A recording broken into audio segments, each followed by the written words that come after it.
Subscribe करें और bell दबाएं ताकि कोई खबर रह न जाए।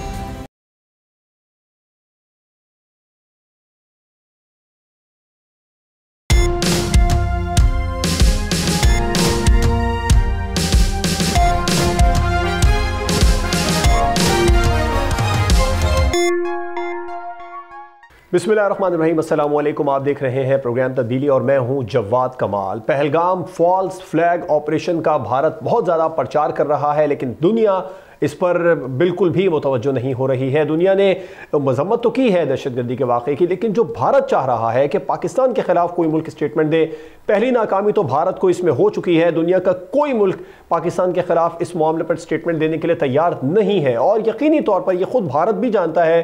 जिस तरीके से भोंडा स्क्रिप्ट लिखा गया, वज़ीर दाखिला ने भी अब से कुछ देर पहले आज प्रेस कॉन्फ्रेंस की थी और उस प्रेस कॉन्फ्रेंस में उन्होंने भी इस बात को बिल्कुल वाज़ेह और क्लियर कर दिया कि हम दहशतगर्दी को सपोर्ट नहीं करेंगे, जहां दहशतगर्दी हुई है उसकी मजम्मत करेंगे और कोई भी दुनिया का गैर जानिबदार इदारा आकर पहलगाम वाक़े की तहकीकात करे, हम मुकम्मल तौर पर सपोर्ट करेंगे। जंग के बारे में उन्होंने ये भी क्लियर कर दिया कि जो जंग का जुनून भारत को सवार है, हम भारत से ज़्यादा जंग के लिए तैयार हैं। हर तरह का जवाब देने के लिए हर मुमकिन कोशिश करेंगे कि किसी भी तरीके से इस खित्ते में अमन कायम रहे, लेकिन अगर भारत जंग की कोशिश करेगा तो जंग के लिए हम भारत से ज़्यादा तैयार हैं। उन्होंने बहुत सारी बातों से पर्दा उठाया। जो कुछ भी स्क्रिप्ट लिखा गया, उन्होंने बताया कि 15 से 20 मिनट में वहाँ पर मोमबत्तियाँ किस तरीके से पहुँच गई, जो वो प्रिटेंड करवा रहे थे कि यहाँ पर उनके लोग मरे हैं, जहाँ भाग हुए हैं, उनकी याद में उन्होंने शमाएं रोशन कर दी।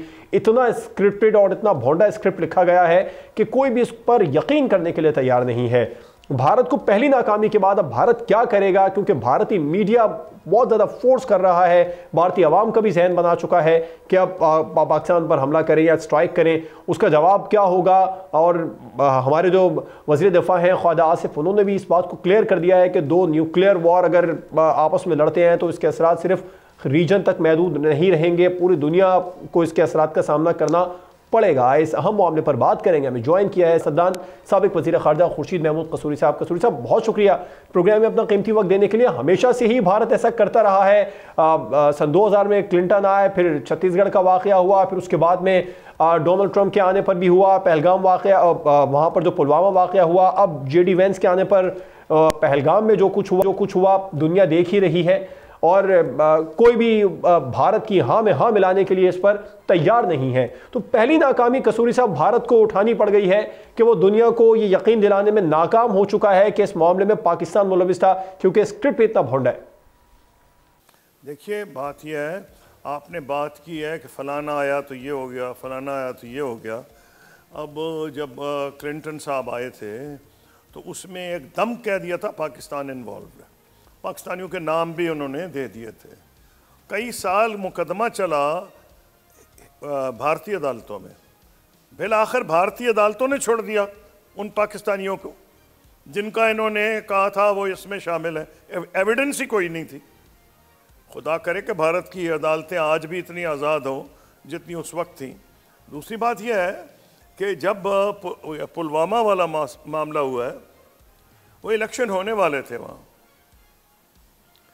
और उस वक्त कांग्रेस पार्टी ने बहुत शोर मचाया कि ये क्या है कि इलेक्शन से पहले ये कहानी हो गई वगैरह वगैरह। उनको शट अप कॉल दे दी। इन्होंने कहा तुम गद्दार हो, ऐसे मुश्किल वक्त में तुम अपने मुल्क की मुखालफत कर रहे हो।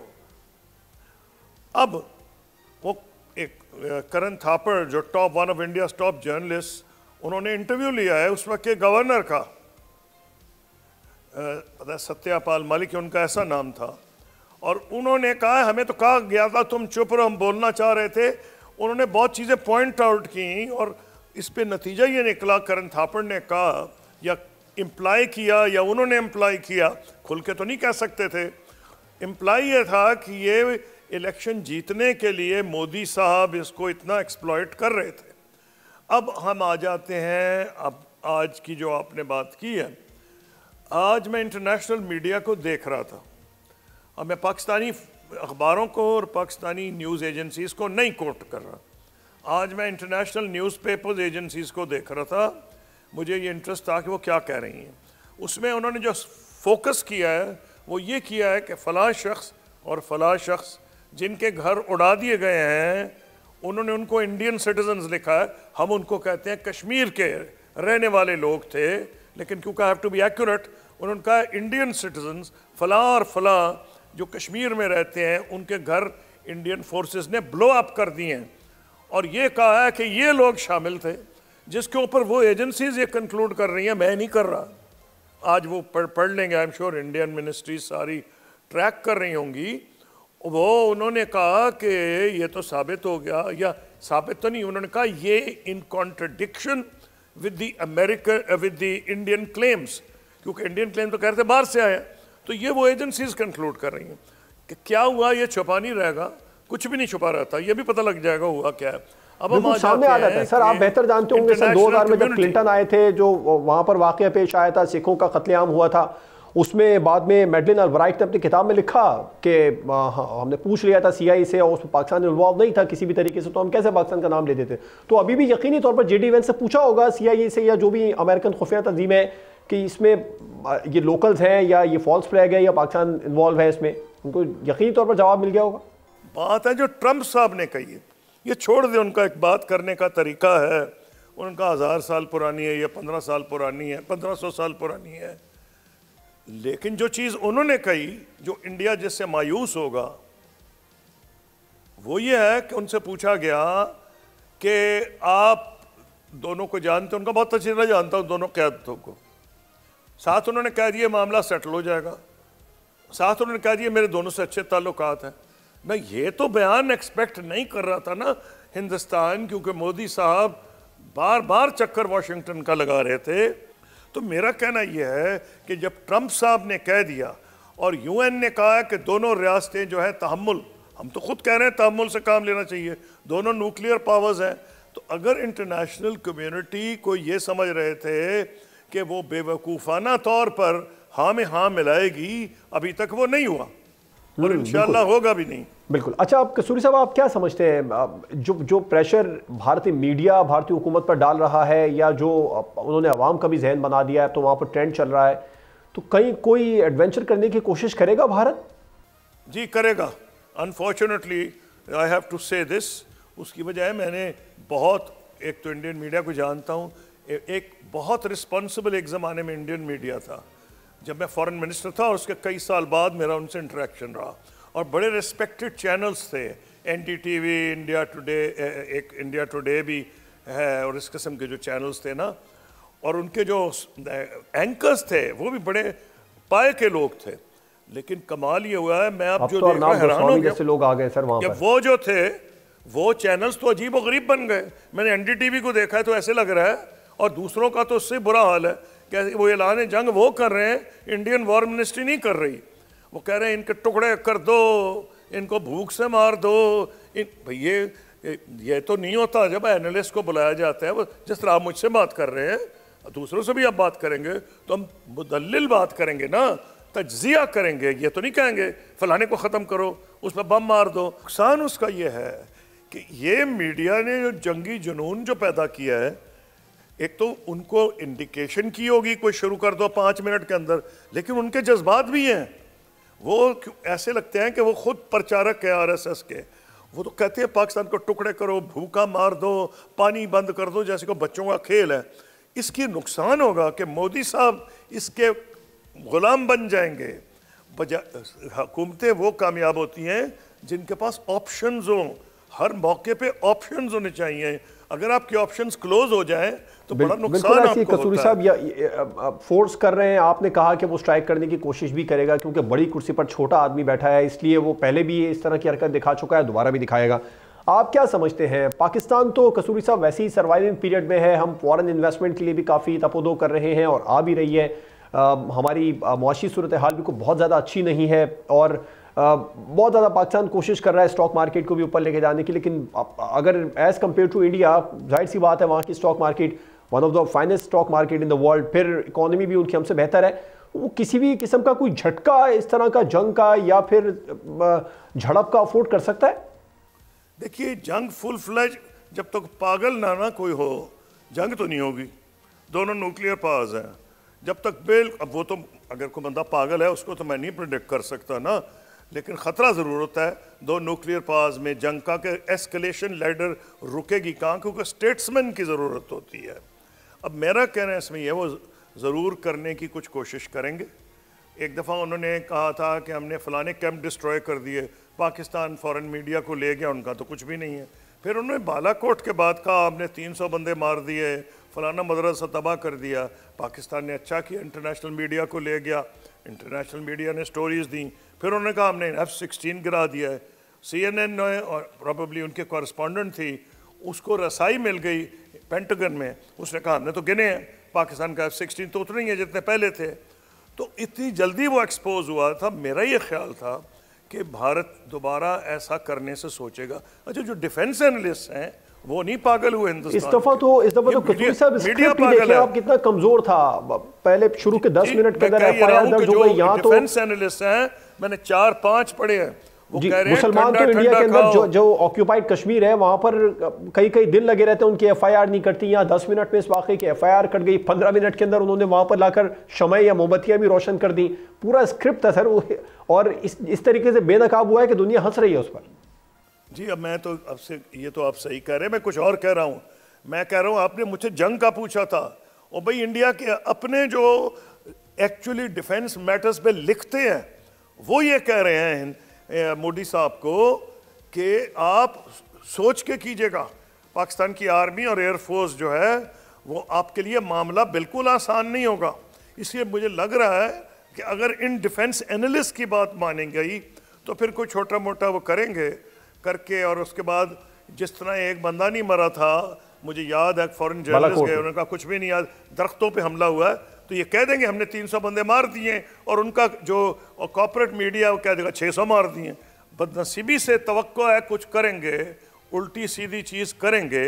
जंग जब तक कोई 100% पागल ना हो जाए जंग नहीं करेगा। और मेरा ख्याल है उनको इंडियन आर्मी ने रोका था बॉम्बे के, जब वो 2008 में हुआ है, अफसोसनाक वाक़या था। लेकिन मेरा अंदाज़ा है, क्योंकि मैं विटनेस हूँ, मेरे पास आए थे टॉप अमेरिकन 3, मैं उस वक्त फॉरेन मिनिस्टर नहीं था, मैं 4-6 महीने पहले फॉरेन मिनिस्ट्री का ओहदा छोड़ दिया था। तो फॉर्मर प्रेसिडेंशियल कैंडिडेट सेनेटर वो वफात पा चुके हैं, वो आए थे, मकेन, फिर आए थे लिंडसे ग्रेम, अभी भी वो सेनेटर हैं, फिर हॉलब्रुक साहब आए थे। ये तीनों ने मुझसे अलहदगी में मीटिंग की यहाँ अमेरिकन कॉन्सुलेट लाहौर में। उन्होंने मुझे कहा कसूरी साहब आपने अमन की बड़ी कोशिश की है, जो मैंने की है। मैं समझता हूँ अमन हिंदुस्तान, पाकिस्तान, हम हिंदुस्तान और ख़ित्ते के गरीब आवाम के हक़ में है। तो आप ये बताएं, हम हिंदुस्तान से होके आए हैं, वहाँ जंगी जनून है, वो कोई जंग ना हो जाए। तो मैंने कहा मैं तो अग्री करता हूँ, आप रोकें। उनका अगर मुरीद के पे वो हमला कर दें तो आपके ख्याल में जंग रुक सकती है? मैंने कहा जंग फ़ौरन शुरू हो जाएगी, क्योंकि Pakistan air force and army will be compelled to respond.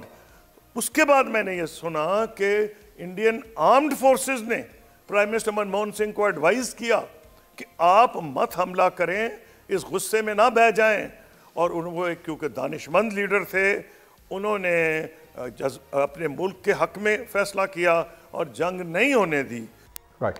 अच्छा कसूरी साहब, हम पाकिस्तान के रोल को आप किस तरीके से देखते हैं? इंतहाई जिम्मेदाराना किरदार वज़ीर ख़ारजा दुनिया को बता रहे हैं, राब्ते कर रहे हैं हम मनसबों के साथ, और जो कुछ भारत कर रहा है पहलगाम वाक़े के बाद में उस पर किया। फिर सेक्रेटरी ख़ारजा ने भी, हमने देखा कि जो सफरा हैं गैर मुल्की, उनको बुलाकर ब्रीफ किया, बताया कि जो कुछ भारत कर रहा है।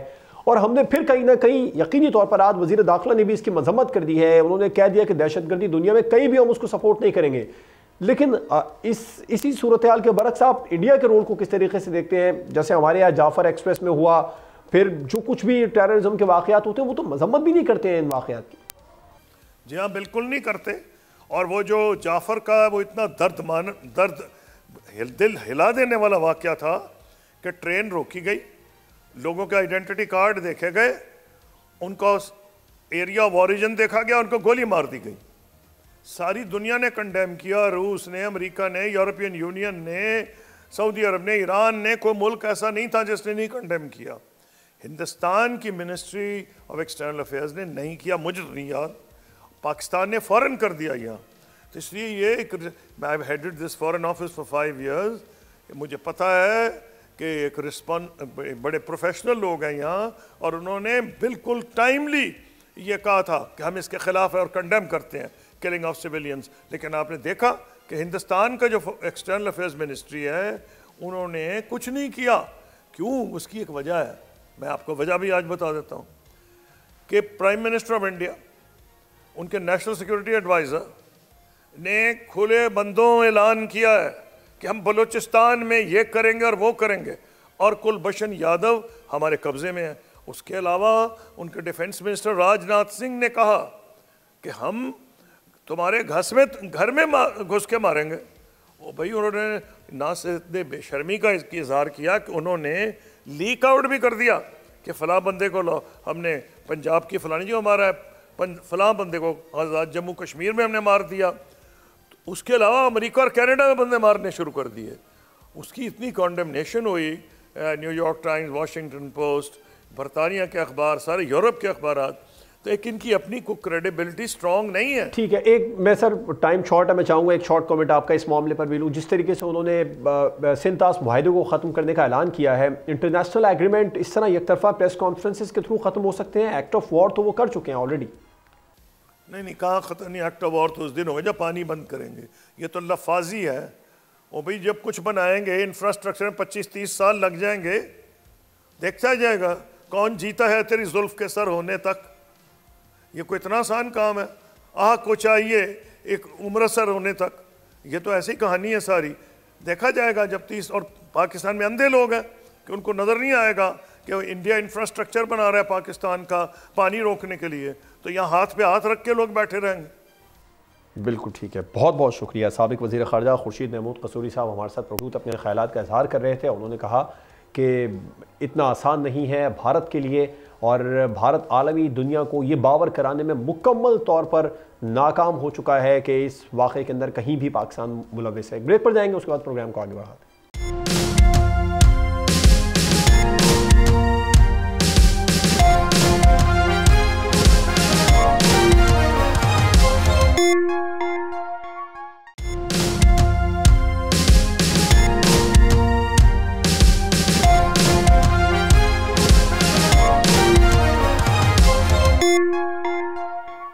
वेलकम बैक नाजरीन। पहलगाम वाक़े के बाद में भारत की जानिब से जो किया जा रहा है, पाकिस्तान उस पर इंतहाई जिम्मेदाराना किरदार अदा कर रहा है। वज़ीर दाखिला ने आज प्रेस कॉन्फ्रेंस की और कहा कि दुनिया में कहीं भी दहशतगर्दी और दहशतगर्द को हम सपोर्ट नहीं करते हैं।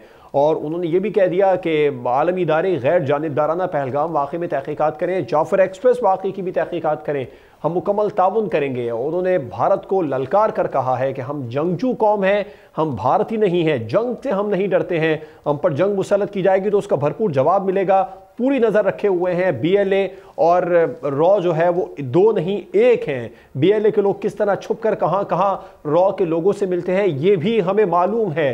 वज़ीर दाखिला ने कहा कि हमने कुछ गिरफ्तारियां भी की हैं, कुछ IEDs बरामद की हैं, और जो कुछ भी भारत प्लान कर रहा है BLA के साथ मिलकर उससे हम मुकम्मल तौर पर बाखबर हैं। इस अहम मामले पर प्रोग्राम में बात करेंगे। हमें ज्वाइन किया तज़कियाकार अहमद हसन अल अरबी साहब ने, और खालिस्तान के रहनुमा कुलवंत सिंह साहब हमारे साथ मौजूद हैं। आप दोनों का बहुत शुक्रिया। अहमद हसन अरबी साहब, आपसे आगाज़ करना चाहूँगा। आप आजकल भरपूर जवाब दे रहे हैं, पाकिस्तान का मुकदमा भारतीय मीडिया पर बैठ कर लड़ रहे हैं जिसको जंग का भूत सवार है।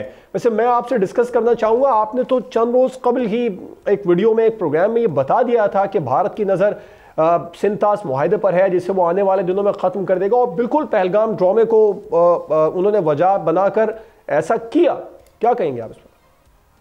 जी बिल्कुल ऐसे ही, सिर्फ चंद दिन पुरानी बात नहीं है। पिछले 3 साल से इंडिया की जो मिलिट्री, हमारे इंटरनेशनल रिलेशन में एक असूल होता है कि जब ग्राउंड के ऊपर आपको ट्रूप्स की मूवमेंट और सियासतदानों का जो बयानिया है, पॉलिटिकल रिटोरिक है, वो आपको एक जैसा नजर आए तो इसका मतलब है कि जंग होने वाली है। मतलब अगर सियासतदान भी जंग की बात कर रहे हैं और ग्राउंड के ऊपर जो ट्रूप्स हैं उनकी मूवमेंट भी इसी बात की तरफ इंडिकेशन दे कि वो जंग के लिए तैयारी कर रहे हैं, तो फिर आप तैयार हो जाएं क्योंकि जंग इम्पोज होने वाली है।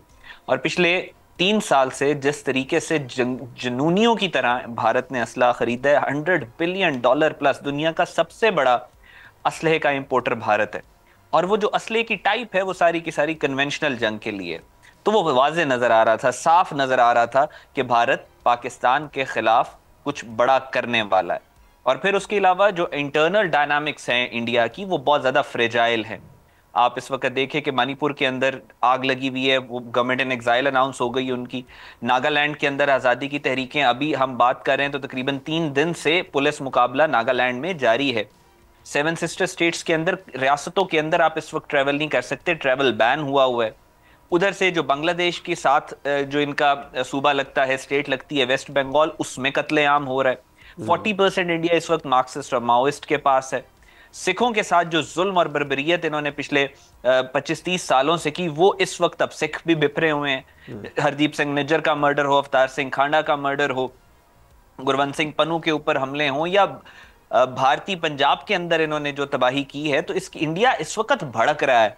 और इसका कसूरवार सारे मोदी को ठहरा रहे हैं और मोदी की फैशिज्म को ठहरा रहे हैं। तो India basically needed a deflection, इनको ये डिफ्लेक्शन चाहिए थी, क्योंकि ये अपने अंदर का सारा गंद छुपाना चाहते हैं पाकिस्तान को इंगेज करके। सो इसी बड़े प्लान का ये हिस्सा था जो जिसके लिए इन्होंने अब क्योंकि इनको ये लग रहा है कि इनको इंटरनेशनल सपोर्ट भी मिलेगी और इसराइल का और अमेरिका के ऑब्जेक्टिव्स इनको ऐसा लगता है कि इनके साथ अलाइन हो रहे हैं, तो इस वजह से इन्होंने ये एक्ट किया है। और अगर इंडिया कोई बड़ा मिस एडवेंचर पाकिस्तान के साथ नहीं करता तो ये एक जियोपॉलिटिकल मोजज़ा होगा। कलवंत सिंह साहब, आपकी तरफ आता हूँ। बिल्कुल वैसा ही हुआ जैसा 25 बरस कबल बिल क्लिंटन के आने पर भारत ने ड्रामा रचाया था, और उसके बाद में वो भी उसके भी हक़ाइक़ सामने आ चुके हैं। अभी कुछ रोज़ कबल गुरपतवंत सिंह साहब ने कैप्टन राठौर के बारे में बताया था कि उन्होंने सारा कच्चा चट्टा खोल कर रख दिया था। उसी तरह का वाक़या पेश आया। सिख कम्युनिटी इसको किस तरह देख रही है? हाँ जी, पहले तो आपको सारे को नमस्कार। तो बात यह है कि जो पहलगाम में हुआ था, आपको जैसे पहले आपने बोला था कि जब बिल क्लिंटन भारत के दौरे पर आए हुए थे तो उस टाइम सती सिंहपुरा जो कश्मीर में वहां पर सिखों को निशाना बनाया गया था, सिखों का कत्लेआम किया गया था। और जो अब जो रिएक्शन इंडिया में हो रहा था, इंडिया को ये नहीं पता है जब इंडिया में सारी स्टेटों में जो जबरदस्ती जड़ा है, लोगों को जय श्री राम के नारे लगाए जा रहे हैं, जबरदस्ती जो घट गिनती के लोग हैं, चाहे उसमें मुसलमान है, चाहे सिख है, चाहे और कम्युनिटी है, उसमें ऊपर जुल्म जड़ा किया जा रहा है, ये उसी का निशान है जो भारत ने 370 धारा जी तोड़ के जम्मू कश्मीर के उत्ते धक्के दे नाल जिहड़ा जम्मू कश्मीर के उत्ते कब्जा किया है। मैं समझता हूँ कि वही का जो नतीजा है, भारत को समझना चाहिए। भारत का जो मीडिया है, चाहे उसमें कई चैनल जो वगैरह है, इतने वहां पे चला पर पाकिस्तान के ऊपर इसका सभी का दोष जो लगा रहे हैं, इनको अपनी पीढ़ी के नीचे सोटा फेरना चाहिए। जैसे पहले आपको पता कि हम भी जैसे गुरपतवंत सिंह पन्नू को मारने का, उनको असैसिनेशन करने का प्लॉट भारत ने किया था, और खंडे का कत्ल वहां हमारे इंग्लैंड में हुआ था। हमारे दोस्त है हरदीप सिंह निज्जर, उनका कत्ल हुआ था। मैं आपको बताऊं कि उसके बाद भारत ने बौखलाहट में आके 21 और सिखों जो खालिस्तान की आजादी के लिए लड़े, उनमें से हम भी एक हैं इंग्लैंड से। हमारा नाम भी उन्होंने हिट लिस्ट में डाला है, जो 21 लोगों की हिट लिस्ट तैयार की थी भारत में बौखलाहट में आकर, कि ये लोग जो है बाद में बैठ के खालिस्तान की आजादी के लिए संघर्ष कर रहे हैं। तो भारत का कच्चा जो चिट्ठा है, भारत की जो जोर और जुल्म घट गिनती के ऊपर कर रहे हैं, उनका सभी का चिट्ठा जड़ा है दुनिया भर में जड़ा है, दुनिया के सामने बिल्कुल नंगा चिट्ठा हो रहा है।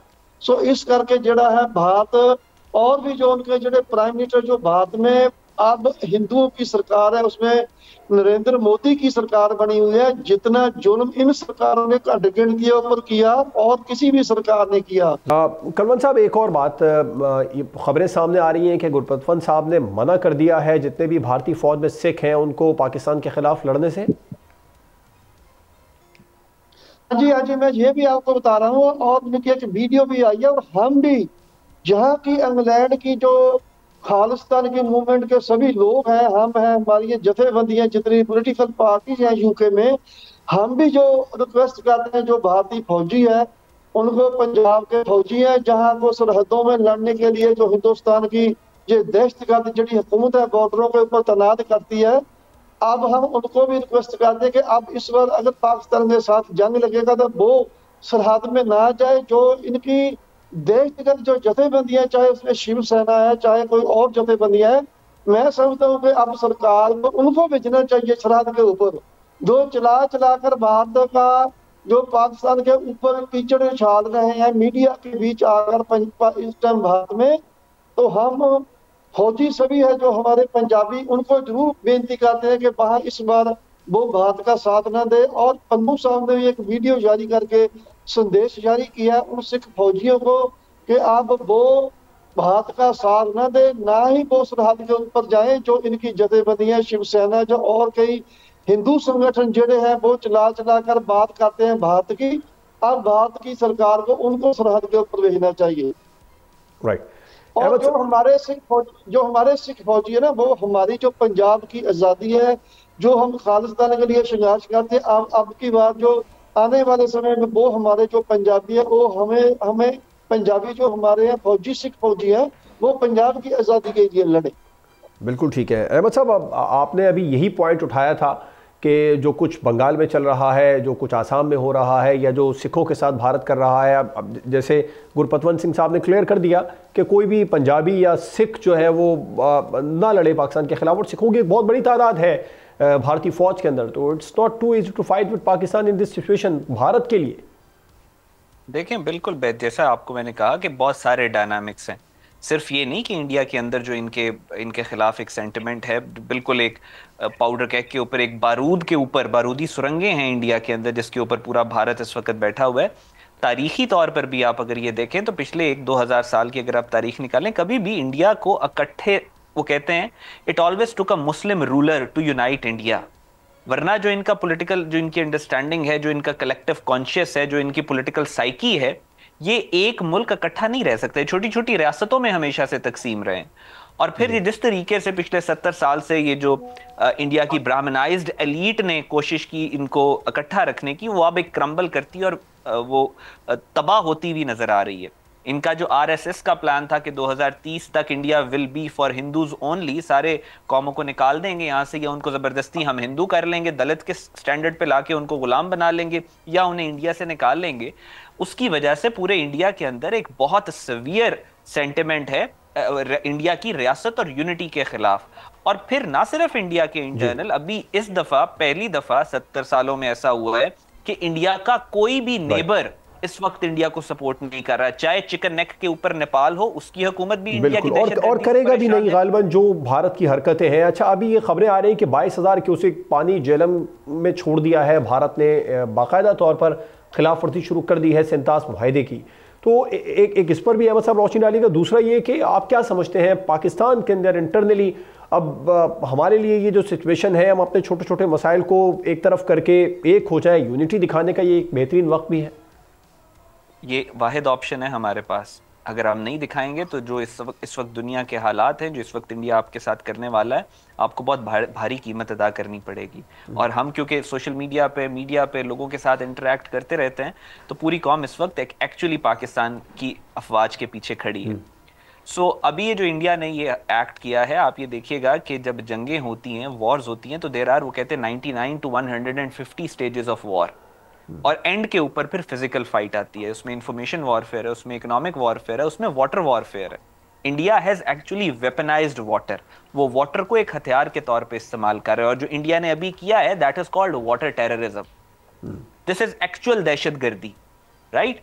सो ये जहां तक नजर आ रहा है चीजों को, वो यही है कि ये एक मिसचीफ प्लान कर रहे हैं इंडियंस, और ये एक मिस एडवेंचर प्लान कर रहे हैं। इस दफा ये बालाकोट की तरह का, वो जो इन्होंने 2-4 जहाज भेजे, उन्होंने पेलोड गिरा दिया दरख्तों के ऊपर, उससे मैग्नीट्यूड में बड़ा मिस एडवेंचर प्लान कर रहे हैं।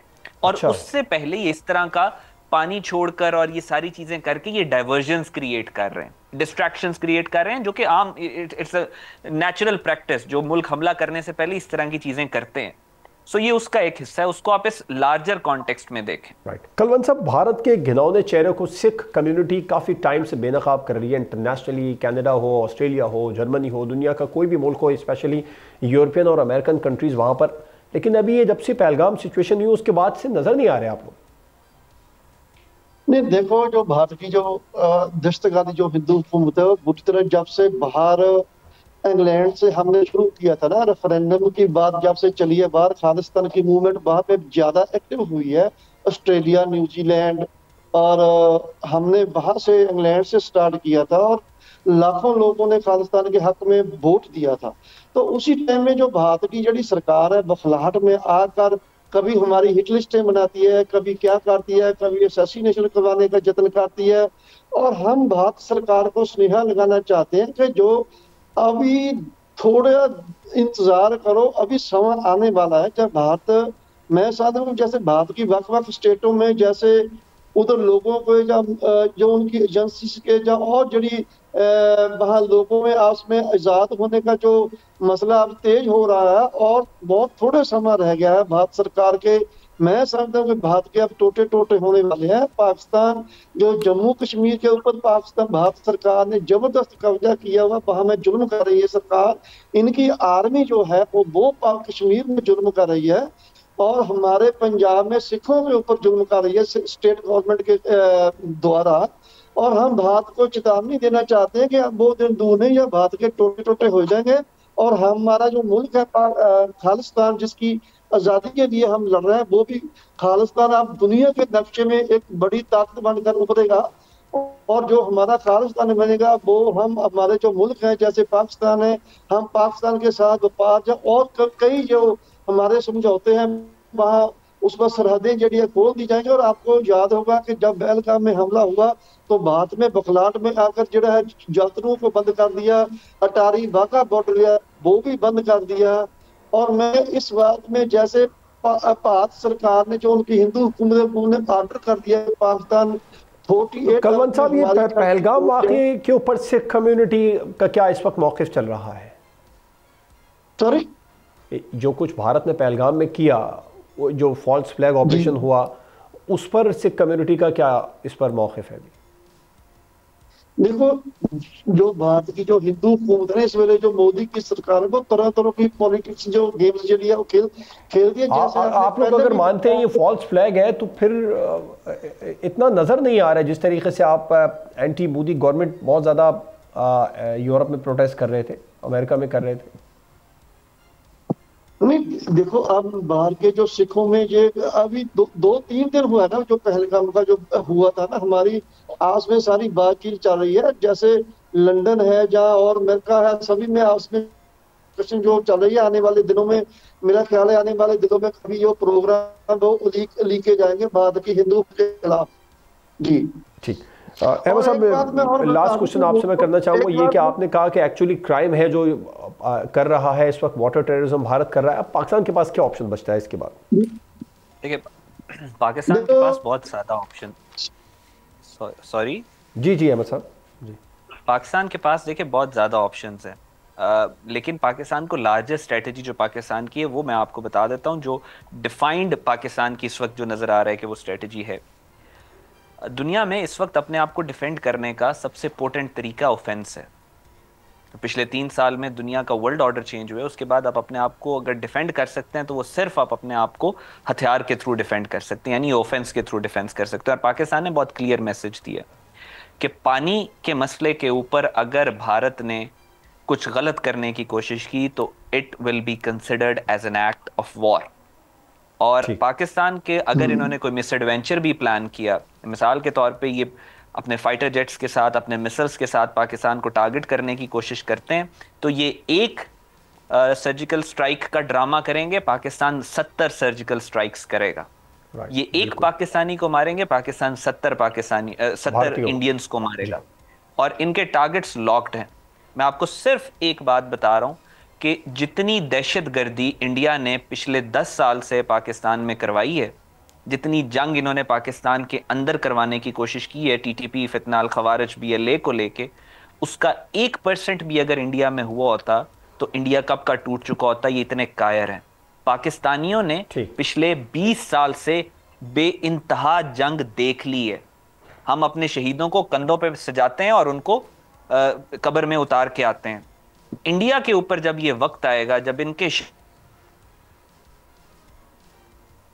चीखें आसमान को जाएंगी, ये बर्दाश्त नहीं कर सकेंगे। They don't know what is coming for them. Right. Kalwant साहब, आप कुछ कहना चाह रहे थे, फिर मुझे क्लोजिंग पर जाना है।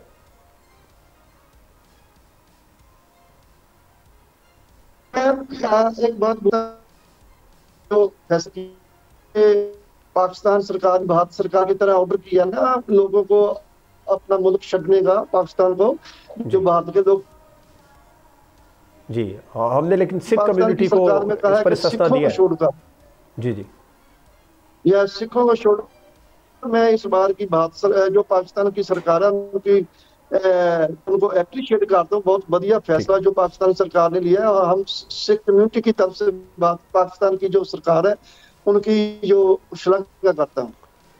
ठीक है, बहुत बहुत शुक्रिया कुलवंत सिंह साहब। अहमद हसन अरबी साहब हमारे साथ प्रोग्राम आपने देखा नाजरीन। बकौल वज़ीर दाखिला पाकिस्तान, हम जंगजू कौम हैं, हम भारतीय नहीं हैं, हम जंग से नहीं डरते। इजाज़त दीजिए, अल्लाह हाफिज़।